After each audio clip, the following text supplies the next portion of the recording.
Hey guys, welcome back to Clownfish TV. This is Kneon, and I did not expect to be doing this video today. That's for dang sure. This is a video talking about Elmo going to LinkedIn to complain about the budget cuts because of Trump. So apparently Elmo is getting laid off from Sesame Street. He's very sad. He's not okay. No, I don't think that PBS Sesame Workshop is going to get rid of Elmo. He is quite the little cash cow. But they are using him to stir up anti-Trump sentiment. Actually, there's a URL in his quote unquote, LinkedIn post going out to let's see, what is this? Protect my public media. You have to sign up and tell Trump you don't want him to cut PBS. So for those of you who don't know what's going on, yeah, Trump signed an executive order to cut off some funding to PBS and NPR. And there are going to be some shows affected that were bankrolled by this, as I understand it. And we'll talk about the shows affected. I do not believe that Elmo is going anywhere, but Sesame Street is in big trouble. I mean, they really are in big trouble. I mean, would they use Elmo? Would they like hold Elmo hostage to...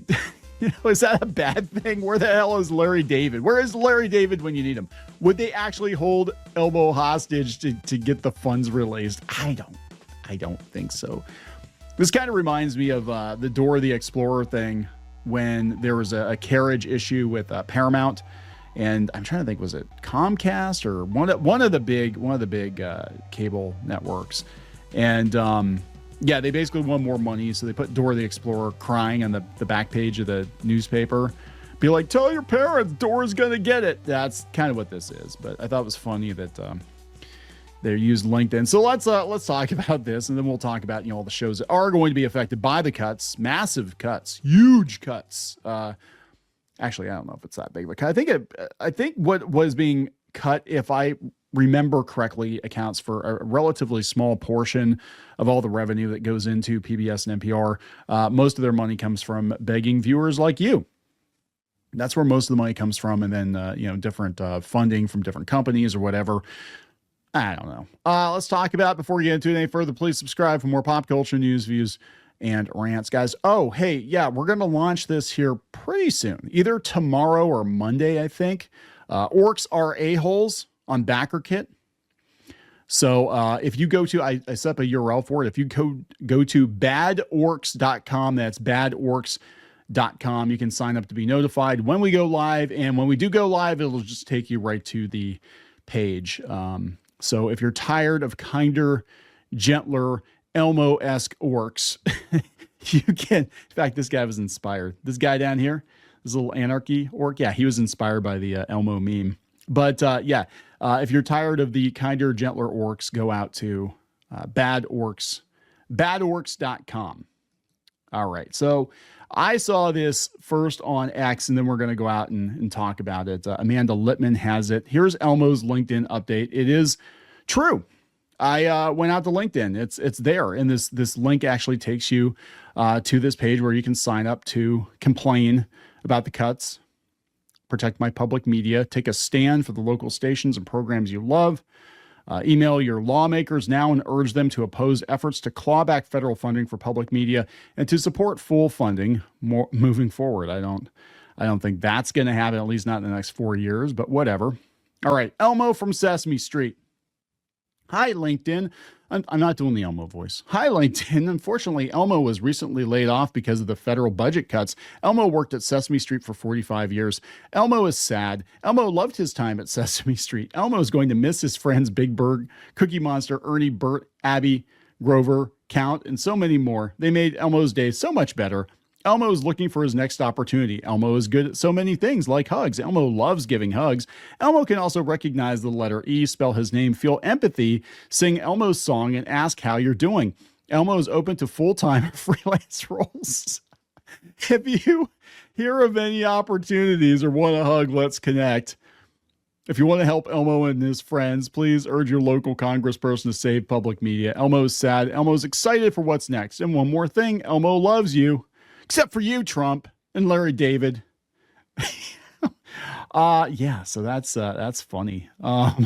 It's a little cringy. So here we got some responses. Yeah, people pointing out that Kevin Clash was playing Tickle Me Elmo with a younger individual. I don't know if they were underage or not, but he was playing Tickle Me Elmo on the weekends, I guess.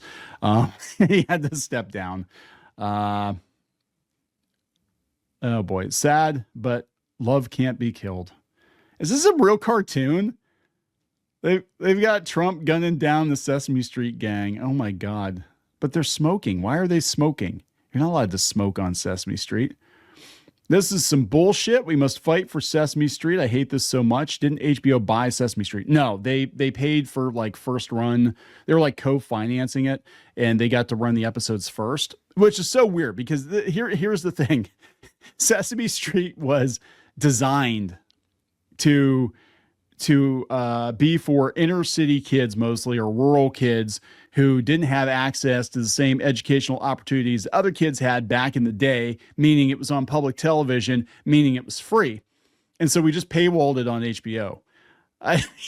It's like I guess they put the reruns like a year later on PBS or whatever, but that was weird. Written by a blue-haired staffer. Good. I'm sure the staffer that wrote that is probably the one actually getting laid off. Sesame Street got a better deal from HBO. Elmo's grifting. He's working for the big guys, this person says. Another comment, will Trump's cuts affect a great many educational children's shows? Yeah. Will it affect Sesame Street? Not really. Sesame Street is wildly popular and has raised huge amounts of funds privately for some time. Yeah, I agree with that. Now, Sesame Street's in a bad place because it's losing to Coco Melon and pretty much whatever YouTube poop is on YouTube. But I don't think it's going anywhere. Elmo has more job security than Big Bird at this point because he moves merchandise and he's become the face of Sesame Street. So per Grok, okay, this is what Grok says. Sesame Street is primarily funded by licensing and merchandising, distribution deals, corporate foundation grants, and minimal federal support. Yeah, 4%. The Max deal, critical since 2015, ends after season 55, January of this year, prompting Sesame Workshop to seek new partners amid layoffs and a budget gap. PBS remains a free access point, but the show's future depends on securing a new streaming deal. And then they cut that USAID money, and that was like $20 million for like an Iraqi version of Sesame Street. I'm like, wait, an Iraqi version of Sesame Street costs $20 million. Why do we need an Iraqi version of Sesame Street? Like, I know that they do Sesame Street all over the world, but I always thought that like their respective countries bankrolled that, themselves or in part or licensed it or something. And B, $20 million. Like I can't. And right after that funding got cut, that USAID funding got cut, they laid a bunch of people off at Sesame Workshop. But I think it had more to do with the HBO deal because they just like cut it loose. They're like, yeah, we don't need Sesame Street. They're like, we're not really in the kids program. I mean, for God's sake, they're getting rid of all the Warner Brothers animation off of HBO Max. They don't care. Elmo's 45. Elmo's been for it. Let me think about this. Elmo wasn't a big deal really until the 90s. Like he was on, but he was like a background character. When I was a kid, it was all about Big Bird and Cookie Monster and Grover, especially Super Grover was like really popular. But Elmo, I barely knew who Elmo was until I had my own kids. He worked 45 years for a public company. He must have an amazing pension. Free Elmo. Holy shit. Did they actually cancel Sesame Street? That's so sad. No, they didn't. He should sell a few more dolls. Elmo can live on syndication royalties with that gigantic back catalog. Oh my God. Yeah. Like all the DVDs back in the day that we buy for our kids, they were all like Elmo focused. Sorry, Elmo.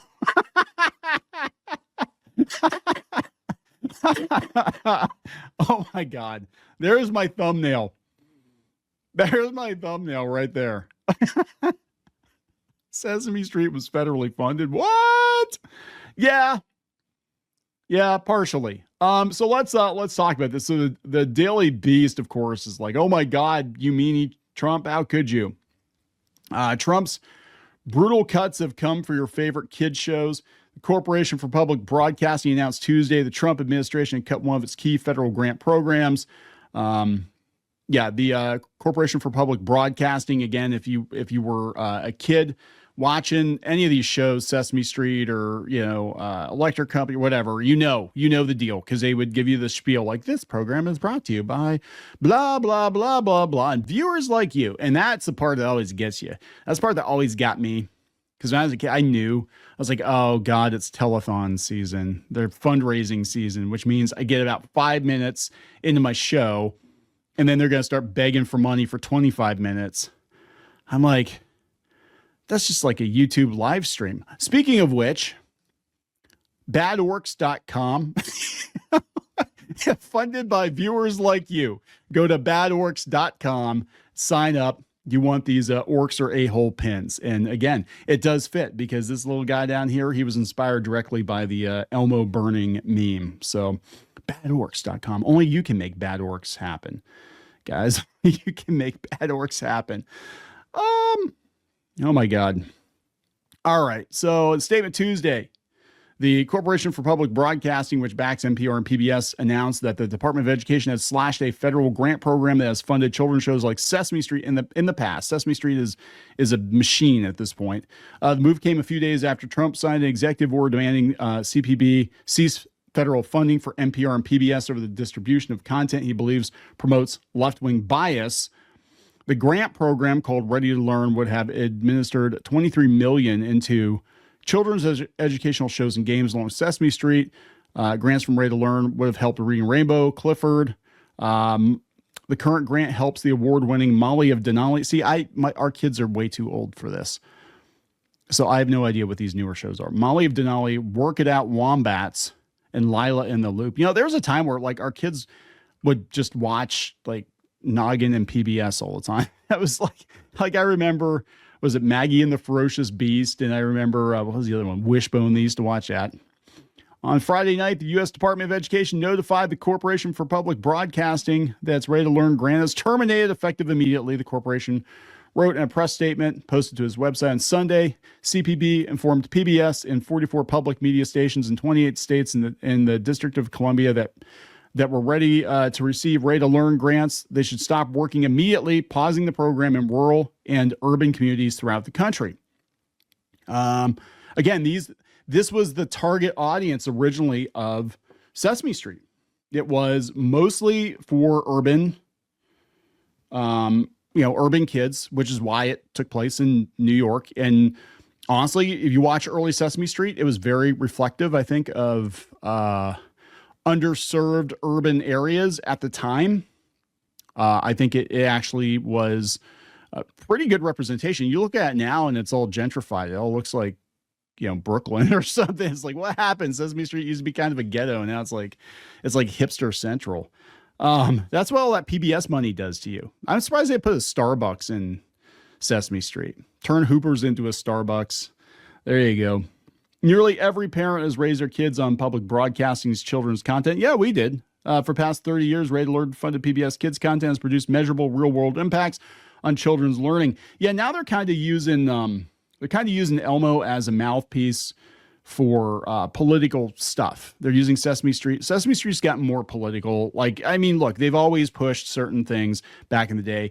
They're talking about the Elmo with the vaccine thing. I do remember like a Big Bird vaccine poster or something in my pediatrician's office back in the day. I thought it was kind of funny that they had Big Bird there, but they've really been like going pretty hard in the politics, like getting more into the social weeds. And again, you watch early Sesame Street and there wasn't a lot about race relations. They just kind of, how they dealt with it was like, yeah, there's different kinds of people and different kinds of monsters and everybody just kind of gets along. Let's learn the alphabet, let's learn how to count. Let's, whatever. But they're really, from what I've seen lately, it really has gotten more and more political, and it's just like, I think a lot of parents are, because of the climate, a lot of parents are just kind of tuning out from it anyway. And they're just like, here, kid, have an iPad, watch Coco Melon, whatever other crazy shit comes up. That's pretty much it. So it was supposed to expire anyway, and they cut it before then. So these are the shows that are supposedly affected. Again, I don't think Elmo's in any danger. This comes from Cartoon Brew. Here are some of the animated series that have received funding from the CPB in the last couple of years. These amounts don't represent their total budgets, but rather the money that they have received. Lilo in the Loop, Phoebe and Jay, Carl the Collector, Eleanor Wonders Why, Almo's Way, Molly of Denali, City Island, StoryCorps animated shorts, Acoustic Rooster. I kind of like that. Acoustic Rooster. That sounds like a guitar brand or like earbuds or something. Or like that's the coffee shop on Sesame Street. Let's go to the Acoustic Rooster and buy an overpriced latte. So yeah, they're going to complain about it, obviously, and things are changing quickly. And, I don't know what else to say here. I mean, my kids watch PBS, but I think PBS back in the day was different than it is now. I mean, now it does seem like it's definitely, especially NPR. I'm very disappointed in NPR. NPR used to be pretty balanced, at least from where I was sitting. It used to be pretty balanced, but you're also talking to a guy that spent a good chunk of his life in the Bay Area, so maybe I just I didn't notice, but and now it's like very, very political, and they're going to continue to attack Trump because he's taking the money away. Daddy cut up the credit card. And that's basically what happened. Weirdly enough, PBS, they went hard in the paint attacking D&D and D&D players for being racist, and orcs came up. So go to badorcs.com, badorcs.com, and help support Bad Orcs. I guess that's my pitch. I'm going to wrap it up. Please subscribe. We'll talk later.